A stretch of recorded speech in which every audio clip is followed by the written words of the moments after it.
Mina olen Helin Pihlap ja ma olen veebisaate Tartu Folkkohv peatoimetaja.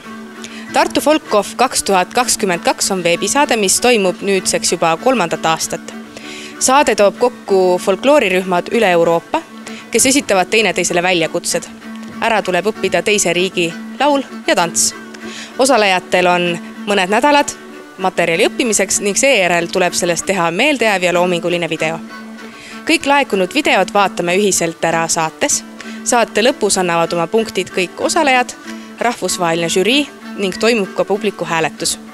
Kui kõik punktid on loetud, selgubki saate võitja. Tegemist on küll võistlusega, ent loomulikult on põhieesmärgiks üksteise pärimuse õppima tundmine, väärtustamine ja teineteise toetamine.